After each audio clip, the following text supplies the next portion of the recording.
Good evening, everyone. Thank you for joining us today on a Tuesday.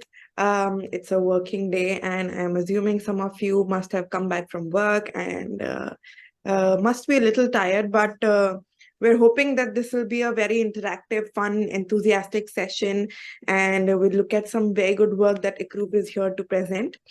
So before we jump into today's presentation, I would like to talk a little bit about And Academy. Um, what is it that we do and why is it that we do what we do?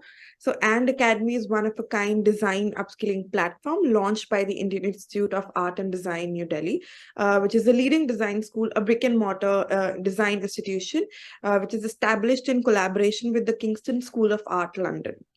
So IID is backed by a decade of experience in design education, and is sort of an online arm of IID. We offer professional design courses for graduates and working professionals from varied backgrounds. And we offer courses in the domains of UX/UI design, graphic design, and interior design. And these courses are sort of stackable, so you earn your certifications incrementally. But that is not what we will be talking about today. We'll not be talking about our courses.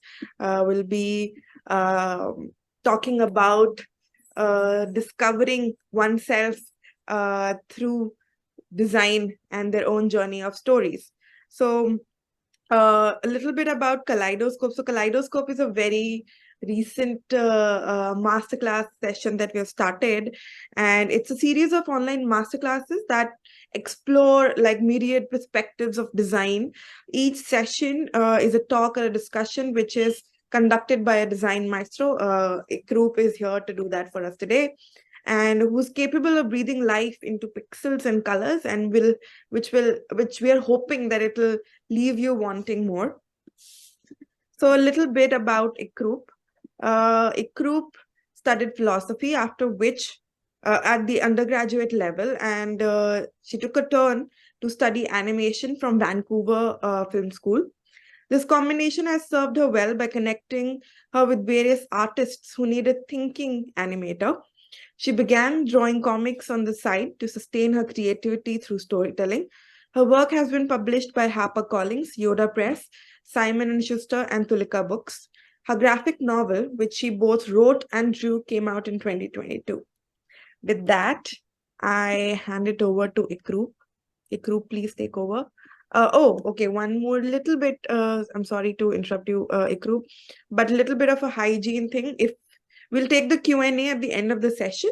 So if you have any questions, I recommend that you put it in the Q&A box, not in your chat. I see that some people are already putting Q&A questions in the chat. So I recommend that you not do that. We want to systematically answer all your questions, which we will take at the end of the session. So I recommend that you put it in the Q&A box. Over to you, Ikroop. Thank you, Shubhangi. I'm actually going to, and thank you, Prachi, for inviting me for this session. When Prachi told me, let's do this session, immediately I thought, yeah, Mazadar, let's just talk about stories and how stories are, where stories come from, what is the meaning of stories. And now when I am sitting here, I'm like, oh my gosh, I hope I don't sound too casual about it. But it comes from a place of real passion. Storytelling has always been my passion. It's something that I've always been excited by as a little kid.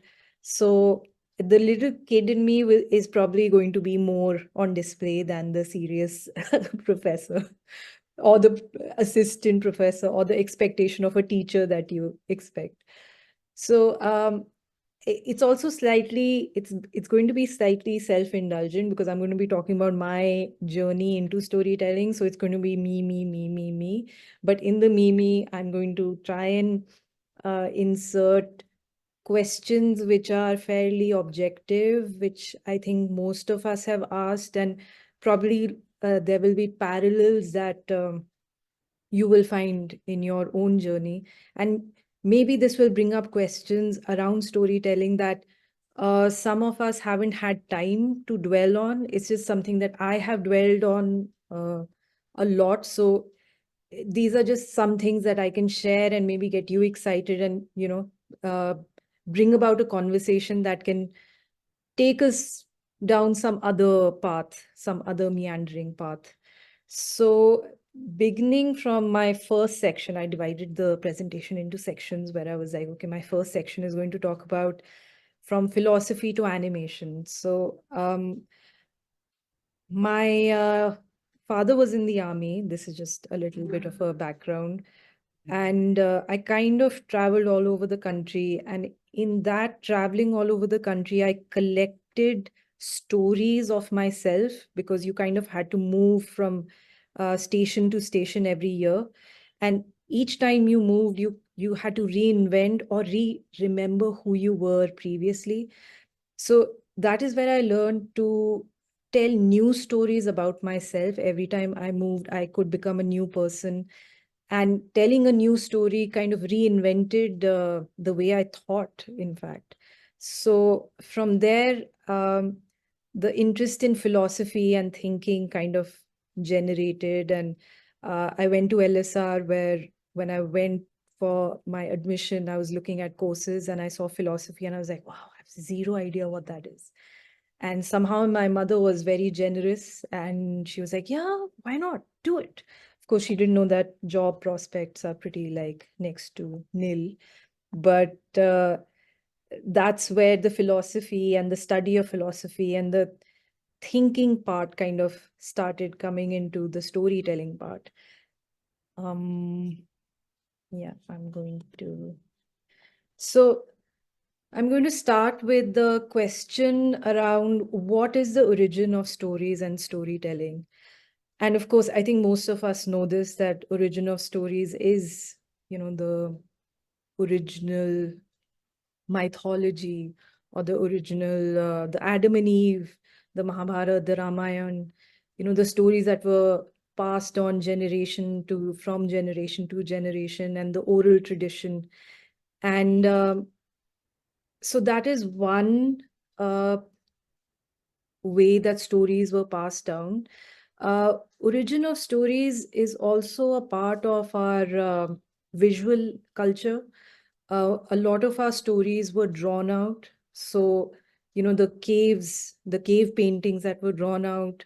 Um, in my opinion, the story came after the drawing. Um, I think language developed as the visuals were being finessed.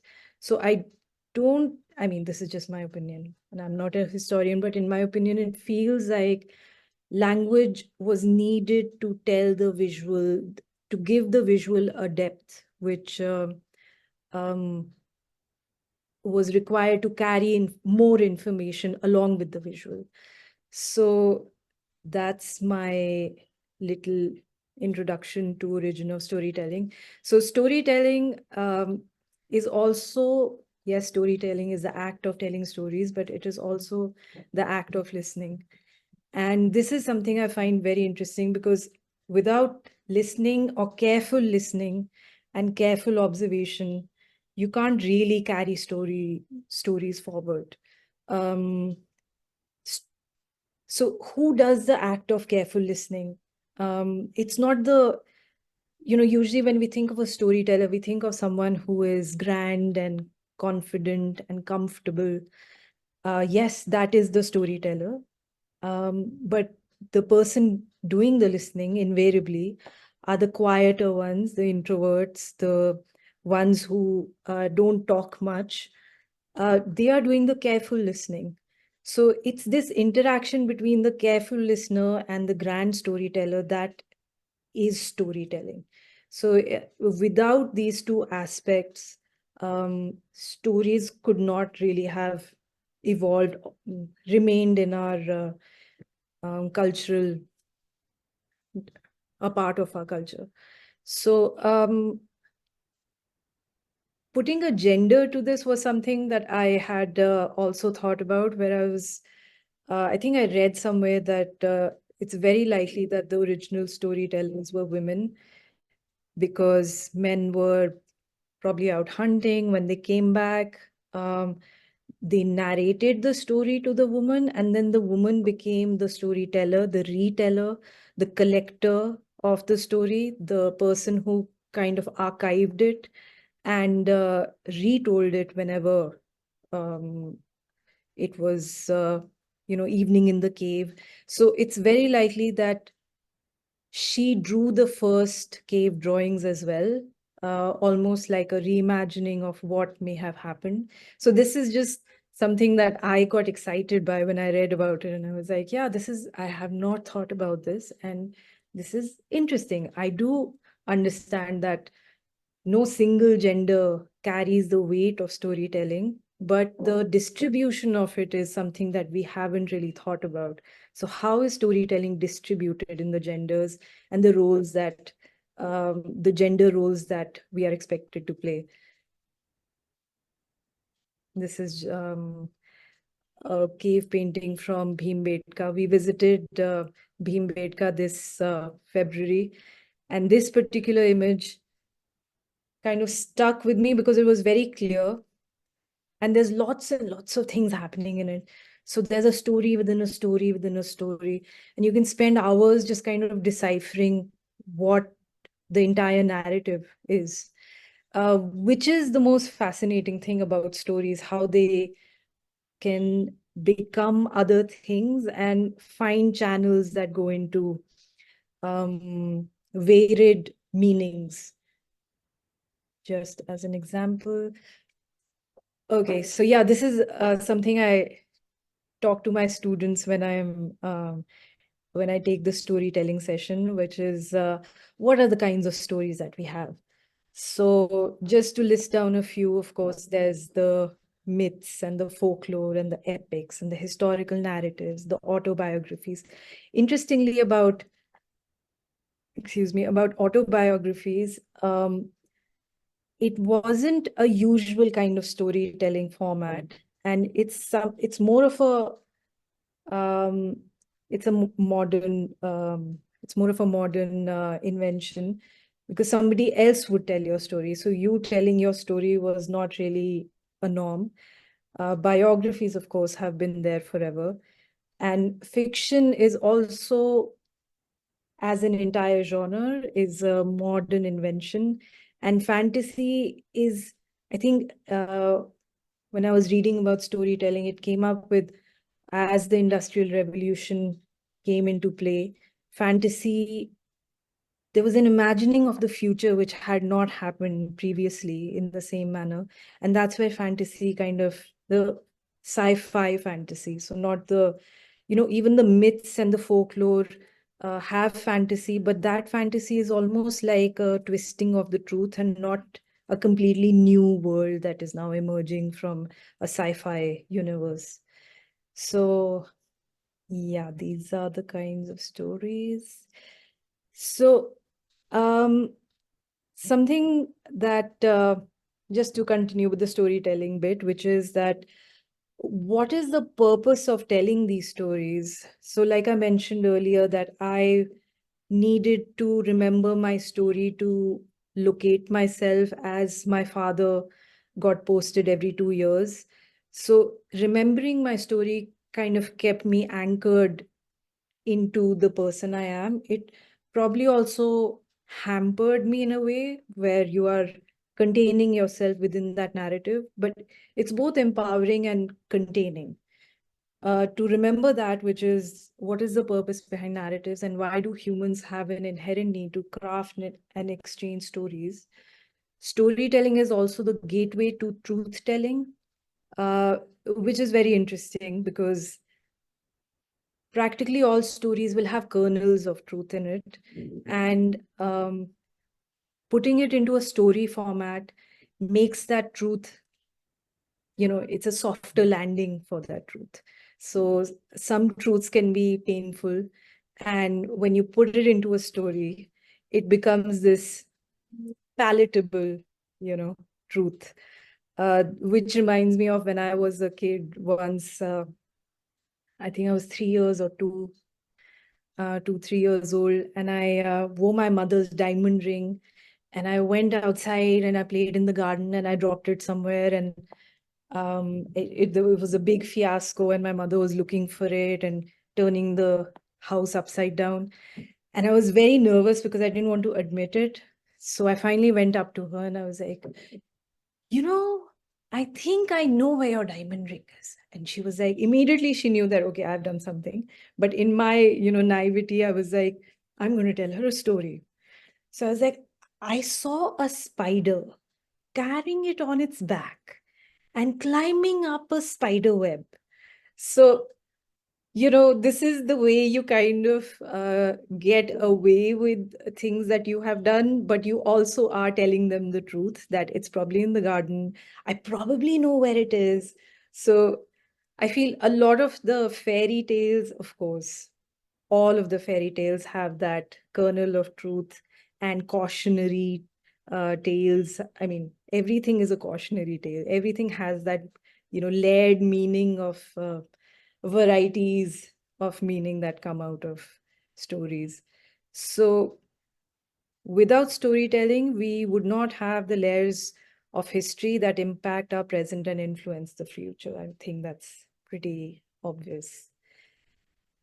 So here I've brought in Amrita Shergill because she's, I've been considering doing a graphic novel on her.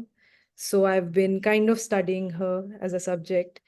And in this case, I felt like she kind of fit what we're talking about, which is how does our personal identity become integrated into the stories we tell and the narratives we create? So you can see Amrita Shergill, one is her photograph and the other one is her self-portrait.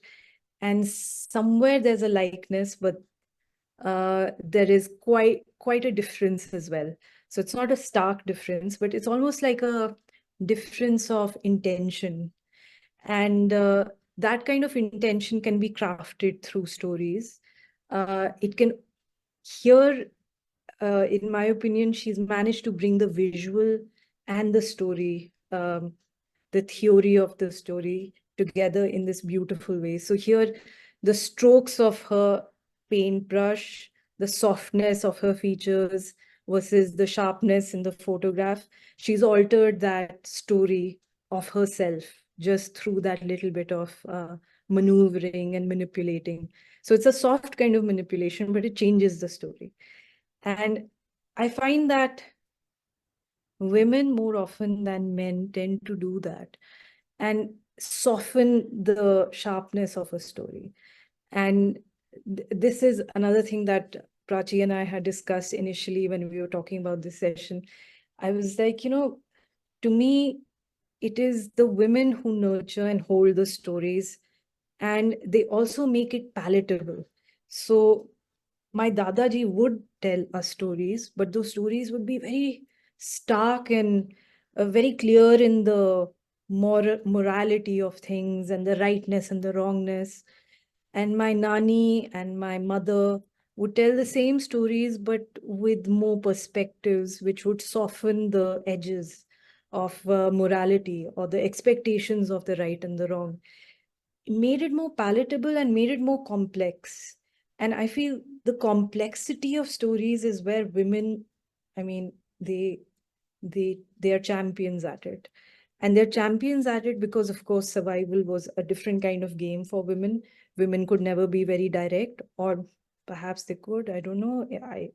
Currently, I feel that's the case where women can't be very assertive about certain things. So you learn the ability, nurture the ability to soften and manipulate a story in a way where it changes the starkness of what was presented previously. Going down another meandering kind of path where I've thought a lot about who holds the stories and who nurtures them. And it's made me realize that women are of course, they are kind of creating these stories, but they're also creating an entire culture through that story. So it's, the bravery of a man comes from a place where the woman tells him a story that you need to do this for the family or for the greater good of mankind. If you do this, you will be the great hero, the heroic husband, or the heroic boyfriend, or the heroic man. So the sister does this, the wife does this. Yes, I mean, I come from a Punjabi culture, and in the Sikh idea of the Sikh idea of a man is supposed to be the man who kind of goes and shahidi, wo jaake shaheed ho jaye. And it doesn't come from the man. I've never heard my father talk about it, that yes, shahidi. I've heard my mother reiterate it quite often, in fact, that this is what our gurus did. This is what we are living for. So it made me think that I don't think that it comes, this narrative of how a culture is built, it comes from a space of, it comes from the kitchen. It comes from the woman's identity more than the masculine identity. So this is, again, just things that I'm thinking about, and I'm just kind of verbal vomiting them here, but hopefully they will make a little more sense as we go along. So within all this, where is the story of the self? How we've kind of covered this, where I spoke about how we need stories of ourselves to anchor ourselves, orient ourselves every day. And this was something I found very interesting, which is that countless individual stories come together to form the collective conscience and the story of human knowledge. Some stories are long and some unclear, incomplete, but they're a part of our evolution. As we move through life, we become storytellers. So this is the DNA spiral, which I immediately felt that stories are embedded in our DNA, and this is how things are connected. So uh, currently there's scientific research that has happened where they figured out that phobias and certain memories are embedded in the DNA, and people uh, that phobias can be passed on from generation to generation. So there was a story in your past where your great grandmother probably was about to drown or almost drowned, and you carry that phobia with you. So that's a story, and that's a story that's now been embedded in your DNA, and that's kind of found its way to you. So currently we are alive because we are connected to our past through these stories. And this, I mean, it was fascinating to me that those stories are the reason we are the way we are. And invariably it's stories and not it is a part of the culture that you're in as well, but mostly it's the story you tell yourself. So life is lived forward, but stories are told backwards. This is slightly theoretical, guys. I'm going to now get into my own drawings and stories. So we're just going to, so bear with me a little bit. So unless it is a story of something which has never been lived, only imagined through fragments of memories, fragments of dreams and nightmares. So this is the slightly Jungian bit that comes in, where there's a collective storytelling that's happening around us. So the collective consciousness has come together, and it's telling stories, it's whispering stories to us. And we may not have lived those moments or those dreams, but they come to us in our nightmare. There are creatures, or there are certain moments where we feel we know this. And that's almost coming from a place of that collective consciousness. The self is made up of memories, which are made up of stories we tell ourselves. So this is a drawing I did for a story written by Iram Gufran. She's a filmmaker, and she had written a story about her great grandmother, but she had kind of fictionalized it. So her great grandmother lived in a Haveli in Lucknow. And the story begins with Aisha, who's the narrator. So you can see Aisha on the left corner of the page. So Aisha begins narrating the story about her great grandmother passing away. And this is a little bit of the Lucknow landscape that I drew. So here, when Iram and I began speaking about the story, she didn't have any text. She hadn't written the story down. We were just kind of grappling with the possibility of what would it look like? What would Lucknow look like? Okay, so shall we bring in some miniature elements? Okay, maybe we can tell stories within stories, because currently that it didn't the panel format of a comic book somehow didn't suit this kind of free flowing, free, story which hadn't yet coagulated correctly. um we've kind of covered this. I'm sorry. So who are the storytellers? This is the I've included paintings by Amrita Shergill, where it's mostly women, and women telling their stories and the stories of other women around them. Coming back to Iram's story, so her protagonist is the great grandmother Emu. So Emu was kept faceless. We chose to keep her faceless using the metaphor. I mean, it's a religious where Prophet Muhammad is not shown with a face in Islam. So we were like, why don't we do that for our main character? Would it be blasphemous? Would it be almost like challenging the idea that we're making her as, powerful as Muhammad? And we're like, you know what? So, of course, this was almost 12 years ago, so over a decade ago. And somehow it didn't feel as scary. I don't know if we would do that now. I think things are a little more tenuous uh, in the political scenario. So we're like, yeah, let's do this. So Emo is a faceless matriarch of this Haveli. And on the right is Emo sitting in her house. And it's a crumbling Haveli. So the story is that it's a crumbling Haveli. Emo is very, very old. Uh, Nobody wants to fix the Haveli up because it needs to be torn down and rebuilt. And Emo won't let that happen as long as she's alive. And so all the relatives are just kind of waiting for her to pass on, but she's stubbornly holding on, which I think is a very common story in our times, where there are matriarchs sitting on property and the relatives don't want to seem eager to help them, move on, but they are very eager. So here Emu is sitting in her house, and there's a jinn that lives in the top room of the Haveli. And she claims that the jinn comes and troubles her and tells her stories. Well, mischievous. He's a mischievous jinn.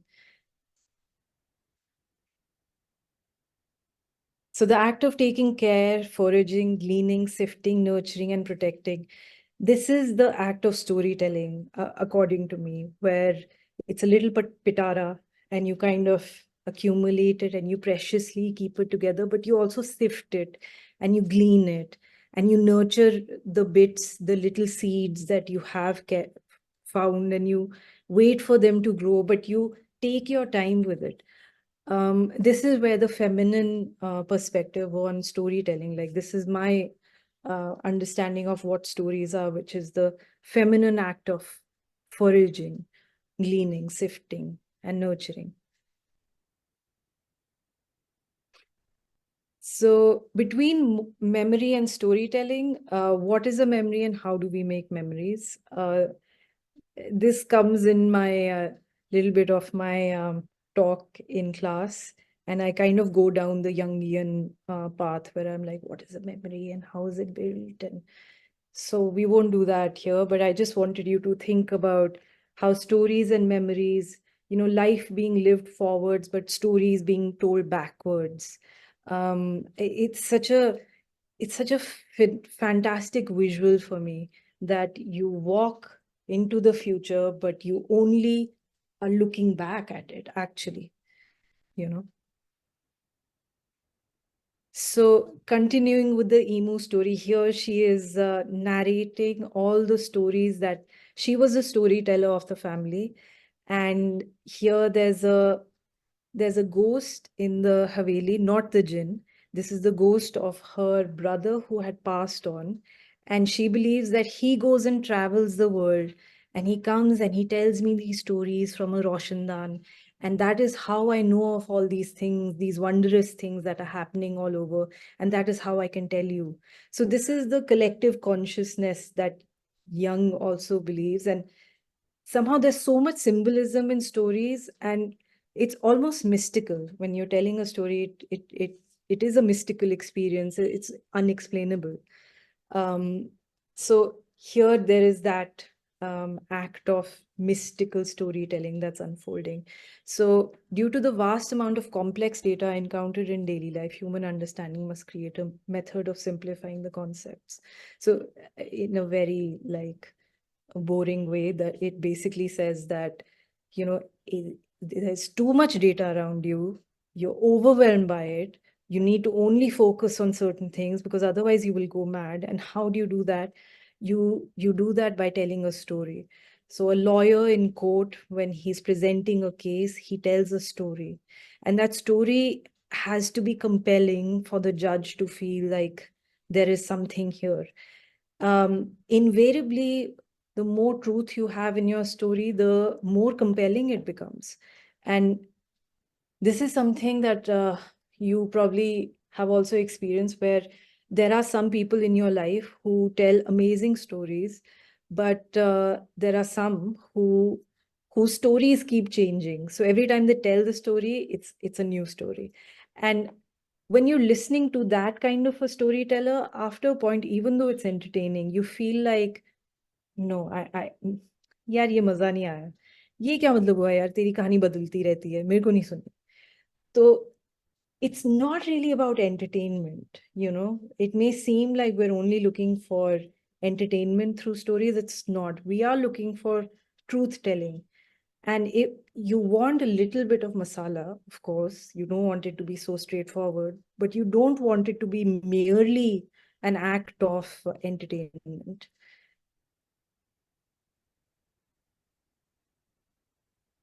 So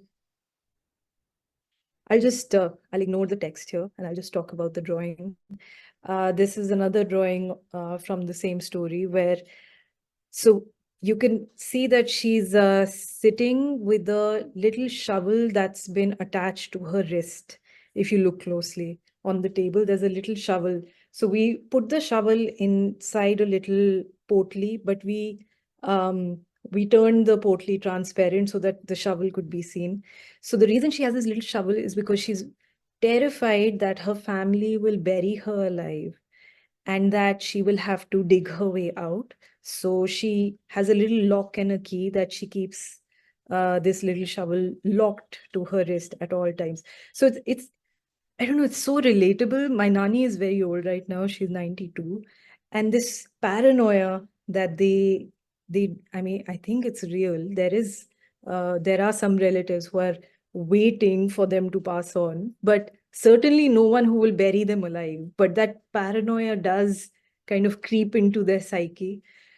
So she's sitting here, and this jinn who stays in the topmost room of the Haveli comes and, sometimes troubles her, but most times is friendly and soothes her fears. And one of her sisters, who is floating up the stairs in this MC Escher like scenario, this is the sister who fell in love with the jinn, and so her hair is open because they say कि अगर जब आपके बाल खुले होते तभी आपको जिन्न आके पकड़ लेगा. तो उसके बाल खुले हैं, and she's floating up the stairs, and she's become a divana. So this is my story within a story type of format that we use for Iram's story. So this is just a little insertion for the philosophy bit of it, which is the symbols and metaphors that storytelling has. And previously we just saw some of my drawings, and there's a lot of symbolism in it, almost to a place where, sorry, I'm going to go back. It's almost like another language. So when we started working on this particular story, we had to develop a way that the pen would work. So the strokes that one would be using had to become their own language, because not everything is conveyed through text. I mean, it's not. So how are we going to infuse meaning into the strokes and the dots and the pointillism and the so our way of marrying the complexity of the story with the complexity of the strokes, this is where it kind of came together, that you need to spend time with the story to really kind of unravel it. So in the symbols and the metaphors that storytelling has, I think a few must know of this, the Plato's Allegory of the Cave, which to me is like the greatest story ever told, I feel. And what attests to the fact that it's the greatest story ever told is the fact that the Matrix is based on it. And majority of the movies, the films, and even books of this lone person who climbs out of a cave and comes to the reality of how the world is, and now cannot go back into the cave because he will be rejected by the people inside. He will be murdered. This story that Plato was able to tell, like 2 centuries, I think 4th century BC, 4 BC, he was able to tell this story, and that story has stood the test of time. So if some of you don't know, it's a simple story about Plato claims that in the Allegory of the Cave, that we're all living inside a cave. And inside the cave, he says that there are a few people who are behind a wall where there's a fire burning, and they have these forms. So it's a very abstract concept. And the fact that people were able to understand it, it's quite remarkable. So these are these elemental forms, and those forms are they are throwing shadows in front of the wall where the people are sitting. So the people are almost sitting and viewing the world, which is shadows. So they're viewing the shadowy world, and they believe that the shadowy world is the real world because they're living inside a cave. And then one prisoner of them somehow breaks away from the chains that have bound him, and climbs out of the cave into the real world and comes and sees the sun and the wind and the earth, and is completely overtaken by the reality of the world, comes back into the cave and says that, you know what? The world is not this. It's amazing outside. You have to go. And nobody believes him. So, of course, this was also the metaphor here was that Socrates was given hemlock, his guru, so to speak, was given poison to drink because Socrates was questioning the status quo. So Plato took that reality of Socrates being murdered by the state and had this allegory where he injected that little bit of truth. And he said, let's just metaphorize it. I don't know if that's a word, but this is a metaphor for what has happened, and let this story remain because it's a softer story. It doesn't really talk about anybody being murdered in reality. It's a softer way to remember history.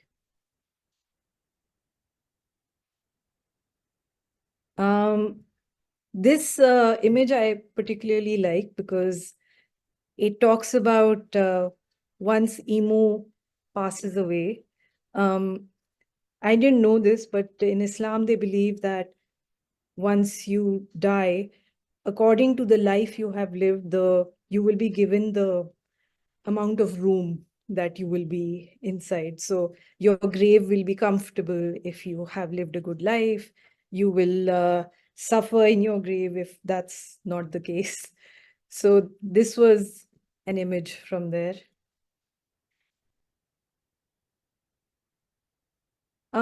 This is just for people who are interested in storytelling, which is how can you infuse more meaning into your stories? And the stuff that we've just discussed, this kind of reiterates that, which is by abstracting details, so not being very truthful in a way which is like absolutely rough and hard, softening the blow by layering meaning through process of elimination, keeping only the important details. I think that's commonsensical.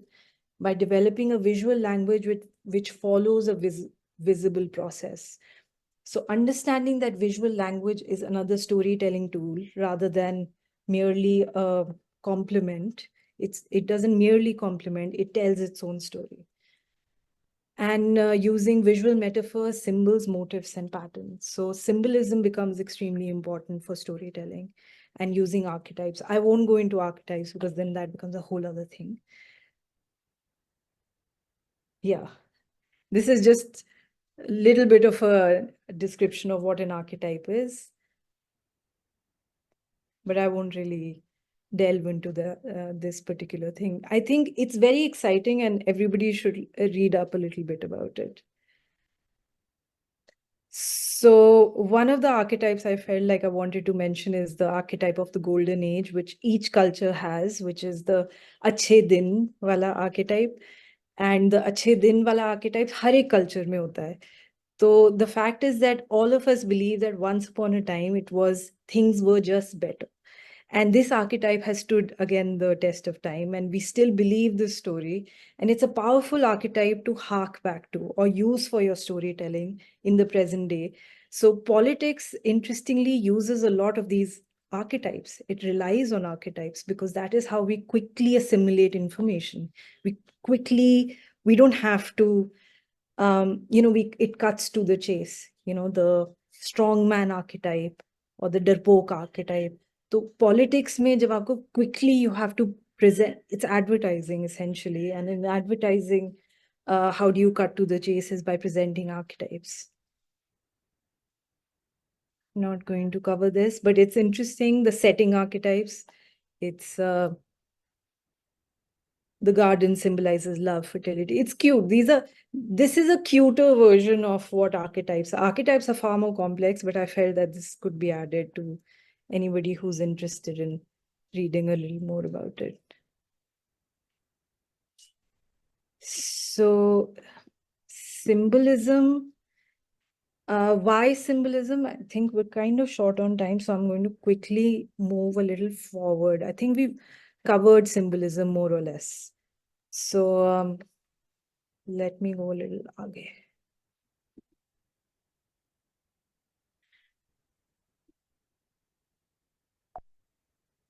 वैसे मैं आपको एक चीज बता देती हूँ उसके बारे में. अरे कहाँ गई?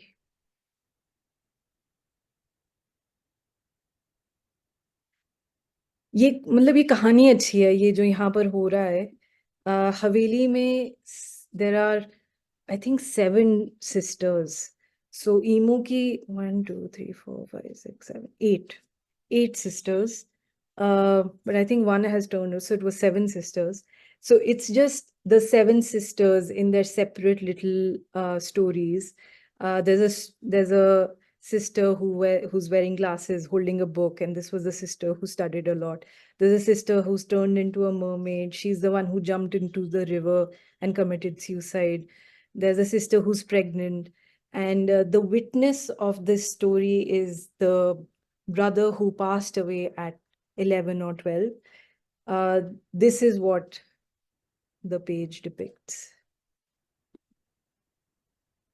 ये भी मजेदार bit है कि so Emo is caught in this world of infinity where I won't go into the details, but there's a lot of story that's happening inside here, and all these relatives with their telephone heads keep calling her up and they want to know how she's doing, and she's caught in the wires of the telephones.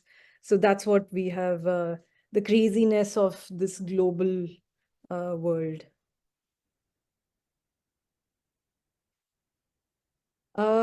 This is a story I did for This Side, That Side, which is an anthology based on the partition. And I wanted to quickly mention that story, this is a story that has, oh, it's told from the point of view of Gaurav and Sonia. It's a couple, and this was written by Ravish Kumar, the journalist. So he wrote a little story about a couple sitting in the Red Fort discussing the partition. And I feel this is like we've shifted in our story from, the partition. We can now talk about, we can now discuss the partition from a place of, uh, there's distance, but there's also an intimacy. So the fact that this couple is disagreeing with each other, sitting in the Red Fort and talking about Nehru and Jinnah, or कौन पानी कैसे पानी को आप divide करते, तो ये थोड़ी सी इसमें यहाँ कहानी है. I'm going to move forward. Okay, so while I was telling these, while I was participating in drawing comics, my main work was, where I was getting my money from, was the conceptual animation realm. And these are just a few screenshots of the work that I've done with the Rux Media Collective. And they're a heavily, heavily conceptual collective. I mean, all of their work has bits of narrative, but mostly it's based in theory. So the narrative comes later. The theory kind of informs the visuals. It's a very, so while I was working with Rux, I realized that I needed a place to tell my stories. And that is where my side hustle of making comics is.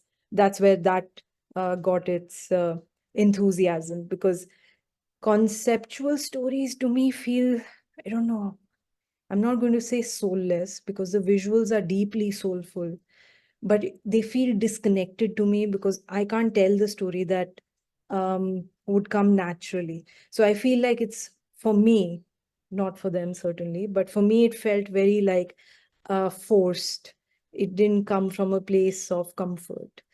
But it was fun nonetheless. So this previous one was for, I think, it's ships that go to die in Edinburgh, if I'm not wrong.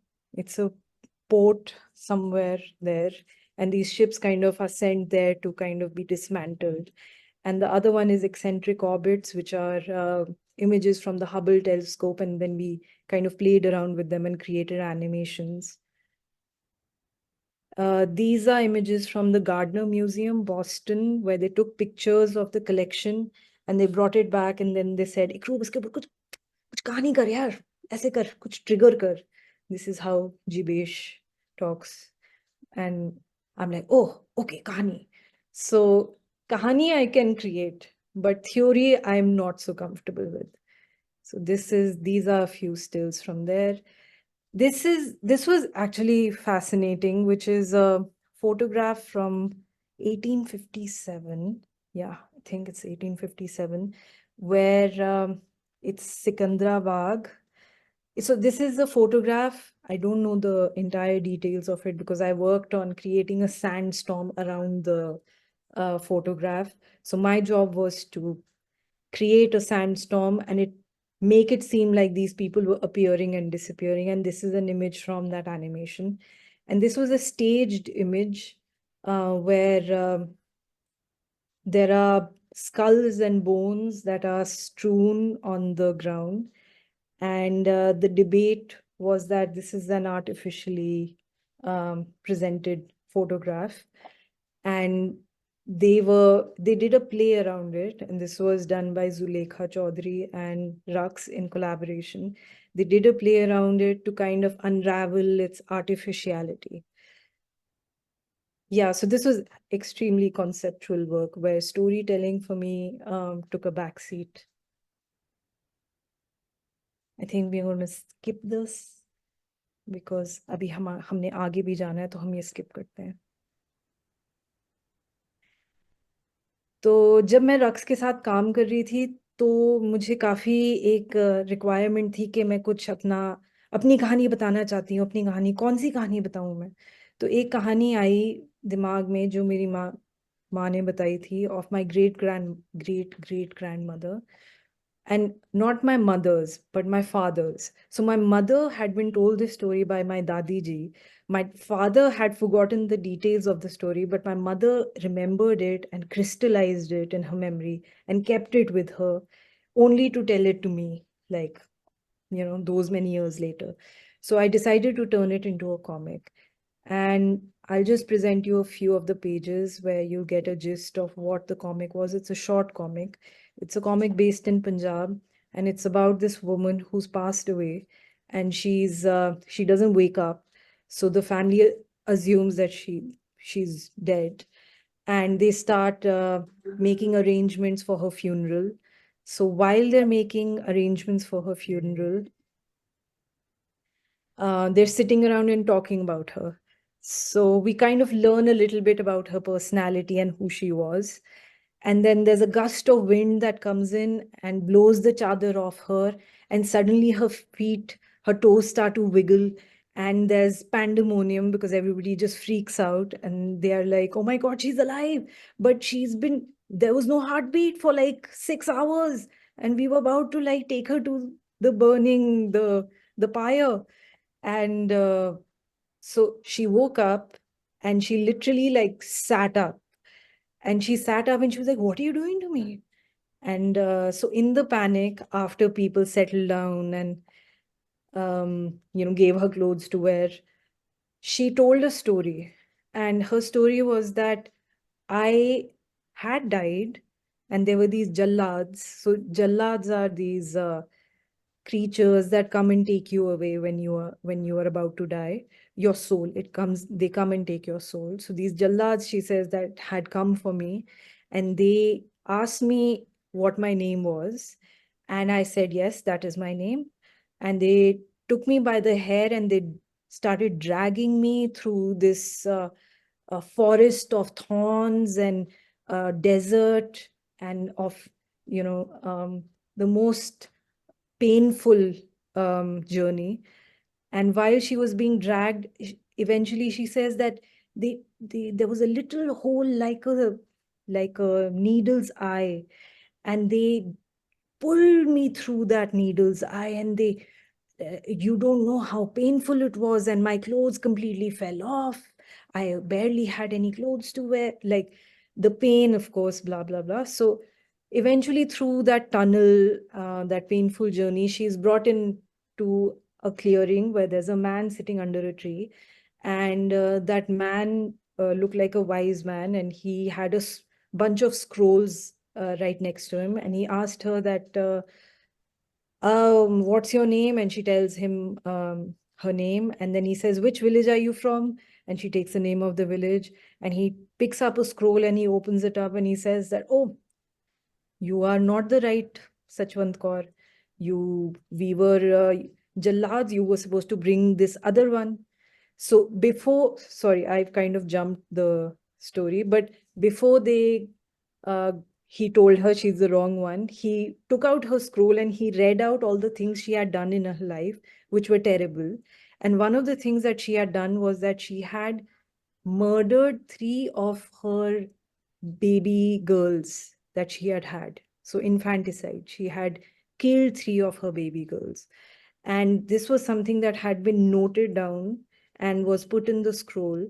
And this was reminded to her that she had done this in her lifetime. And there were bits of dead babies that were thrown at her, and she was asked to eat them because he said that clearly this is what you wanted. You wanted to live on the flesh of your babies. So here, feed on them. Let me see you eat them. And then turned out that she wasn't the right Sachwant Kaur because she had come from the wrong village. So even though she had done these things and it was the right scroll that had been read out, she had come from the wrong village. So then she was kicked back into the realm of the living and she tumbled back and suddenly she was alive. So to me, what was fascinating about the story was the fact that she came back and she told the truth about it. She said that this is what they held me accountable for. And somewhere there must have been the guilt of that mother who had to do that, uh, thanks to societal pressure or God knows what. But she did that, but she lived her entire life feeling the guilt and the weight of that guilt, that when something like this happened, it was an entire, I don't know, it was a rewiring. She couldn't think of any other way to redeem herself. And she came back and she told the truth. So I felt this story was extremely moving and important. And I was like, Mama, I'm going to tell this story. I'm going to draw this story out for this anthology firsthand. And my mother had been talking about that. Why don't you tell the story of your father? He's been to so many wars and he's seen such amazing things. And I was like, no, Mama, like those are not my stories. There are many stories that have been told about men, and men can tell their own stories. These are the stories that I would rather tell, the stories that get left behind because everybody assumes that everybody is uncomfortable or doesn't want to kind of remember it. And also, somewhere it doesn't, although I feel she was more heroic than any other man. But it's too feminine in its weightage of the story, you know. And I felt that that is why these stories don't get told. So that's my little. And now we'll zoom through the rest of it, which is um, I started, drawing around social narratives, and that happened because I started thinking differently about stories, and I wanted to look for stories that were relevant to me as a female from Punjab. And during the farmers' protest, that became crystal clear. I was like, yes, it's important. This farmers' protest is important. I would love to be a part of it. But where are the women? Where is the representation of the women farmers? So I drew this little drawing of a woman standing a little tentatively in her field and, claiming very tentatively that main bhi kisan, I too am a farmer. And this was a poster that came out of the three women, Amrita Shergill's women, who to me look rather solemn and melancholic. And somehow it struck me that let me put them on a tractor for the farmers' protest. I want to see more women. Let me take these three women. So when I put them on a tractor, I don't know, they livened up, you know. It changed the way they held their bodies because the environment changed around them. So this is my intervention into social narratives that has built up in the last few years. And this poster was designed by a filmmaker, Gurvinder Singh, who's a phenomenal filmmaker. But I drew for it and he was like, I'm going to put this into a poster. So coming to the graphic novel, which is a graphic biography of Bhagat Singh. It's called Inqilab Zindabad. It was something that my publisher, Arpita, who I've worked with previously in the previous anthologies, she kind of put this seed, this kida in my mind where she was like, what about a graphic biography of Bhagat Singh? And I was like, not another man story. No, I don't want to tell another man story. I'm done with that. And she was like, no, but the way his story has been told in popular culture is not accurate. And it needs to be told from a woman's perspective. And I was like, really? Scratch my head. And then I looked through all the books that had been written about him, and not a single woman author, Indian woman author, had written about him. And that really got me thinking. I was like, wow, not one single Indian woman author, and not a single Punjabi person, like Punjabi woman in particular. So I was like, okay, there's something here. Let me start researching it. So I started researching it in 2019, end of 2019. And then the pandemic hit. So a lot of my research went online. And I just had to grapple with the fact that I could not access archives. I could not go to places. I just had to sit in my room and figure out how to tell this story.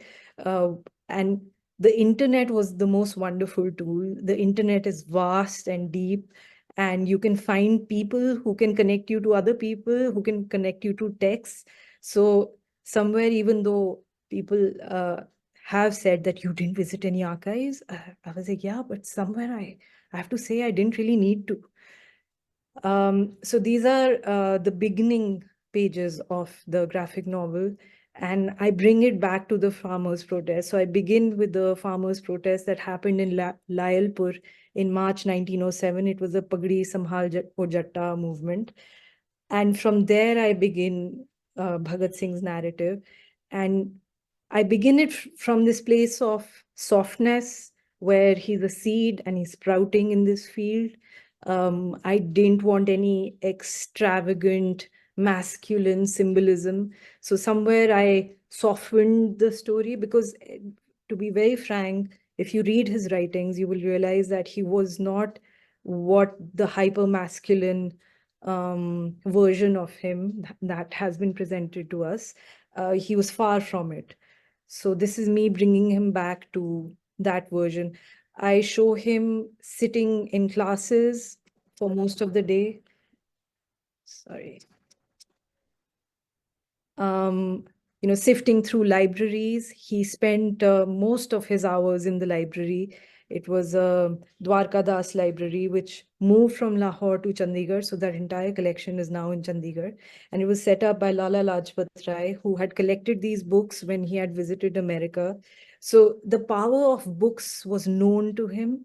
And I think that's forgotten. It's forgotten in the narrative. It's forgotten in the Punjabi narrative that reading is it's probably the most powerful tool that you can have.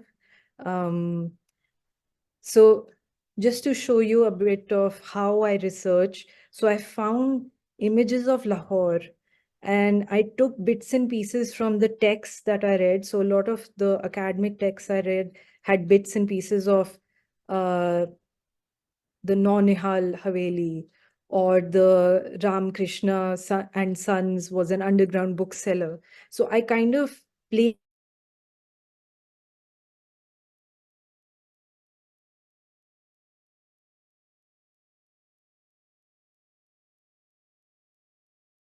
kind of collated them in one. A few more images from the book. This is the women's protest that broke out after he was hanged in Karachi. So a lot of women, what I read is that never before had the number of young women who came out onto the streets, those numbers were exceptional. They had never seen such a large group of young women all over India. So yes, they were upset about this handsome young man, dying, but I doubt that was the only reason. This was the shifting of the history. This is the time when women's participation was, I think, young. It was a students' movement. He was a student, and this was the student politics that kind of got all these young people so fired up. A few more images of them sitting together and having conversations. So these are conversations that I had to imagine, but also make it relevant to the story. So there was, yeah, I understood how it can be it's a fine line about knowing about your character as a historian and then feeding them lines. It can be very dangerous. So you don't want to feed them any dramatic lines because these are lines that are coming from you. You want to keep it generic and plausible. These are a few of the final pages from the book where he's about to be hanged. And apparently he refused to wear a head mask when he was given. And he said, why what is this for? And the police guy says, it's for your convenience. And he says, no, you're saying that it's for your convenience because it's you who's embarrassed of me being hanged for the wrong reasons. I'm not. So you find it inconvenient. I don't. Okay, so that was Bhagat Singh. And my recent project, I just wanted to show you guys who want to draw or are thinking of becoming graphic novelists what a rough page looks like. So this is what the rough pages of a book that I recently did. Not a, it's a P. Sainath book, and I did a short story about Bhagat Singh Jhugia, who was a communist leader. And this is the rough layout, and the final pages look something like this. So it's a long journey between from here to here. And I just thought I'll end it on this note where um, you can see that there's a spontaneity in the rough sketches, which becomes sometimes too stable in the final. So keeping that balance is necessary. Thank you very much. Thank you so much for that wonderful presentation, Ikroop. I'm still soaking in everything. My gosh, thank you. So we're open for questions. We know that we've overshot our time, but it was such an interesting presentation. So we're taking questions now. I see that we already have 2 questions. Somebody has asked, if it's about truth telling, why use a medium that is subject to interpretation and, more importantly, misinterpretation? Why not tell stories with something as clinical and elaborate as, say, scientific writing? And if it's not about truth telling, what is it about? Interestingly, science is probably not the most accurate in telling stories, because there are lots of paradoxes in science and math which they haven't yet understood. So the fact that there are things that science is still grappling with, but they tell themselves a story. So they tell themselves that pi ka ye hai, the measurement of pi is this, but it's not an accurate measurement. So nothing really is very accurate. So there is truth there, but they're still figuring it out. So I won't say that science is devoid of storytelling. Without storytelling or without the imagining of a story, which is something Einstein kept saying, that if you cannot imagine it, which will not be truth. Your imagination will imagine something which will not seem truthful. But in that imagining, there will be kernels of truth, and you have to go looking for that. So invariably we all stick to those stories that we find the kernels of truth in. So the fact that there are people who believe that the earth is flat is shocking to us, because we're like, wait, there are kernels of truth in the fact that there was a rocket that landed on the moon. It's not, we don't know if it's 100% because I wasn't there, but there are kernels of truth in it.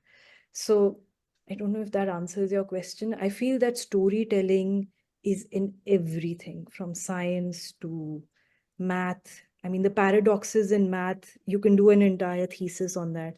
There are paradoxes which still have not been solved.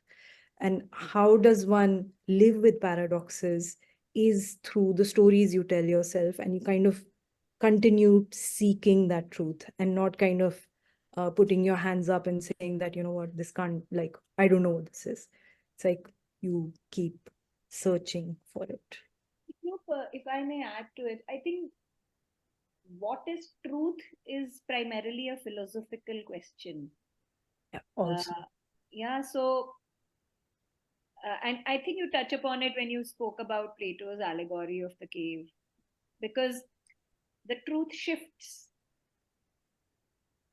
So when somebody is saying that, is it about truth telling? And then my next question is, what is the truth about truth? Yeah, what is it that is What is the it that you call true?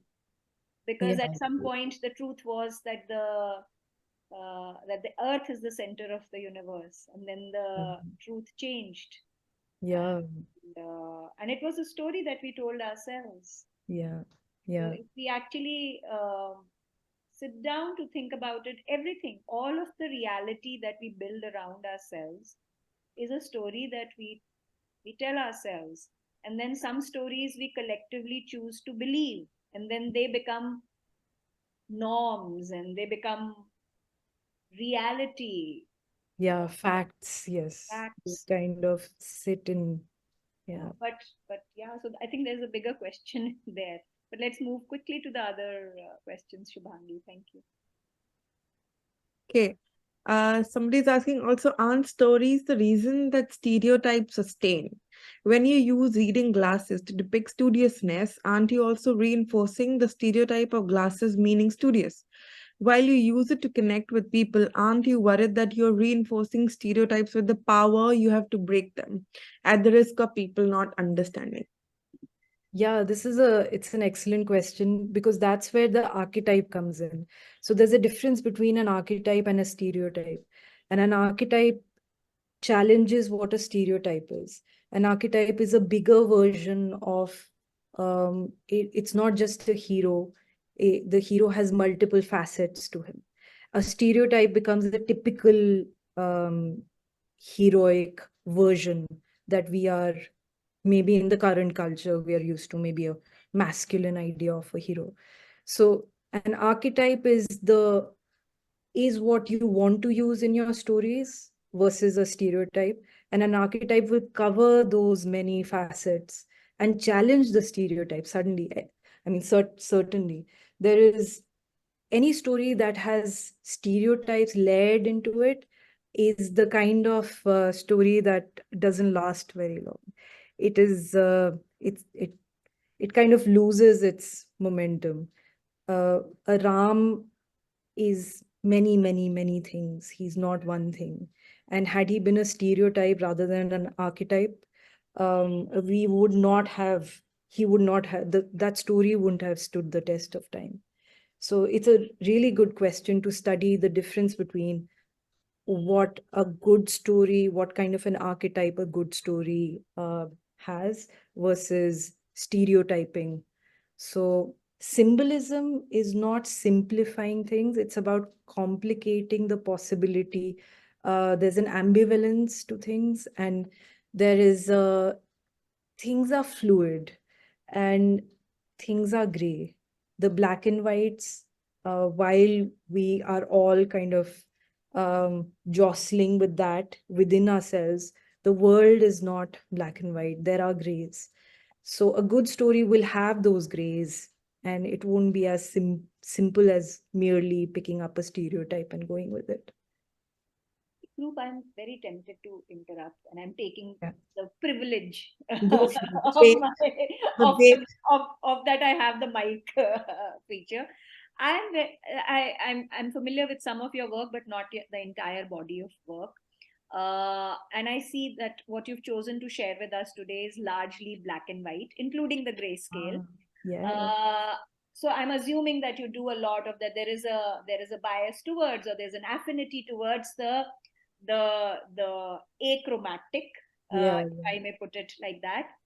Uh, is there a reason why you choose, why a lot of the work that at least we've seen today is achromatic? So it has a few pragmatic reasons and a few personal reasons. So personal reasons is that pen and ink has been my medium for the longest time, and I've been very comfortable with it. But as I grew telling more stories in the comic universe, it's just cheaper to print a comic which is black and white. So these stories are not Marvel stories. These stories are not stories that people would buy. They don't sell like hotcakes because they are more complex than a Spider-Man and a Superman. So the publisher would constantly be talking about, no, the production can't be more than this. So somewhere it kind of fit into the requirements of the publisher. And same thing with Bhagat Singh, where they were like, we don't have time. We need to cut things short. So it's like, okay, we don't have time. We don't have the budget. We're going to keep it. Another reason with Bhagat Singh especially was the fact that all of my material that I was referring to was black and white photographs. So I was finding it very challenging to come up with a possible color palette which didn't make it look dated. And I was like, I cannot imagine it. It'll end up looking like a Bollywood film where they are recreating things, because my imagination is not, it's not going there. Lahore couldn't have looked like Lahore that looks like that the colors are now. So let's just keep it black and white. I also think, I mean, I wish we had longer time, and you and I will catch up on this sometime on the Chai Adda. But I think there are, like, somewhere why I chose to interrupt and ask this question right now, because the previous two questions led to this: what is truth, Mhm. and what is black and white in truth, and how do you filter, Mhm. uh, you know, uh, These are good questions, guys. yeah. So I Yeah. think there are these very, very interesting things, I've taught color, but I love the storytelling of the black and white. Like, there's a story in the use of black and white itself, and that's why I thought we'll sort of pause, and I'll You're ask right. you my Yeah, it is. yeah.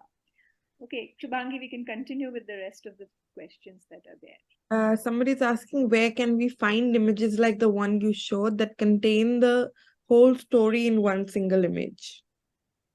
I think Uh, that's your conceptual work, if I'm not wrong. there are artists who work like that, where there's story within stories. A lot of miniature paintings, actually, from 18th century, 19th century, have vignettes of things happening. तो अकबर का वो coat लगा है और पीछे वहां पर कुछ और हो रहा है, यहाँ पर कुछ और हो रहा है. So Indian miniatures was the inspiration for me personally to go into the story within a story, and also not following the formal Western perspective, the rules of perspective. So Indian miniatures kind of have their own rules for perspective. And those come naturally to us, if you notice. If you draw, you'll notice that for you to copy a miniature or a Madhubani is much easier. It flows better than copying a Michelangelo or a Leonardo. It's strange. It's just we understand those forms better. And to think that Michelangelo developed the perspective and the anatomy and all of that in search of truth. Yeah, his truth. Yeah, yeah. And the whole, I mean, if you relate it to the historical times, the Yeah, birth the and Dark Ages. Yeah, and the birth of the Christianity, and the recognition of God or supreme, and the sign and the debate between science and religion. Yeah. religion, and all of that. And yeah, so it's very, very layered, beautiful things that we've touched upon today now. Yeah, Shubhangi, please. I'm also so tempted to just like take on this conversation, but must We not. can do it. We can do it in person. Please We'll do invite it. me whenever you go. Yeah. Isha is asking, before any questions, I just want to share that I want to share my words, which is it's amazing to look at your work. It's so enlightening and so subtle and emotional to know that women play such an amazing and artistic role. Thank you, Isha. Thank you. Somebody's asking, would you ever create a story line where a child you is talking to a version of you now to include all those unsaid monologues, hidden feelings, etc. As women, our sensitivity empowers us as we grow. So how would you portray that? Gosh, that's wonderful. I'm thinking about doing a graphic novel on Amrita, and I want the graphic novel. So Amrita Shergill, the artist, and I'm thinking about it, turning it into a conversation between me and her. And we kind of come from similar backgrounds and have faced similar things in the conservative upbringing that we've had. And I just thought that this is my way where I can probably just say the things that I really want to say. And somewhere it takes a lot of courage to really say them. So I could use her medium to do that. Ikroop, when you mentioned about Amrita Shergill, one of the things that I've always wondered is what would be a conversation between Amrita Shergill and Amrita Preetham? Oh, that's also Mazedar, that idea. I mean, but they are such stalwarts. I mean, I wouldn't be able to imagine it. Amrita was mercurial. Amrita Shergill, and Amrita Preetham also very likely. I don't really know. So I wonder, I wonder. It would be explosive. Yeah, beautiful. Yeah. I think So we we've should take the reached last question now. the end, yes, the end of questions, which is would you have any graphic novel recommendations to read? Oh my God, many.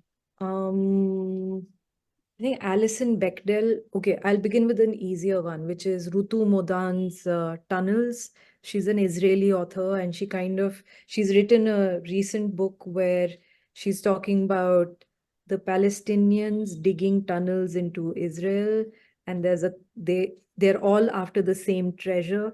So in the current crisis of things, of course, it would feel very like um, bizarre to read something which is light and funny, but she does it with such sensitivity that I feel more people need to read her work. And it's beautifully drawn, just beautiful. Like storytelling is just amazing. And also Alison Bechdel, who is phenomenal. She's written a book called All About My Mother, where she sorry, Are You My Mother, not the Almodovar film All About My Mother. So Are You My Mother, where she's talking to her mother, and she's also getting therapy on the side, and she's kind of coming to terms with all the traumas that she's lived through. And if just beautifully, beautifully written. Okay. With that, we've reached the end of our. Okay, my cat just wants to pop into my frame. Um, so with that, we've reached the end of this masterclass, and it was such a wonderful, such an insightful session. Thank you so much, Ikroop, for sharing your work with us and sharing your brain with us. Thank you so much. And thank you for everyone who stuck around and has been patient with us, who's been listening patiently and watching us patiently. We hope you had a great time. Thank you, Prachi ma'am, for joining us today. Yeah, that's it. Thank you. Thank you, guys. And Amazing questions. I'm I blown think away. I'm not going to get any work done after this. Normally, I sit down and work for about half an hour, but now my Yeah. mind is in stories and Yeah. tweets and black and white and drawing. Now I'm going to sit and do some dream work. अब थोड़ा dream work होगा. Full imagination. Very must do for stories. Thank you so much, Ikroop. Thank Guys, you. thank you. Much gratitude. Thank you. Thank Bye. you. Good night, Good night, everyone. Bye. Bye.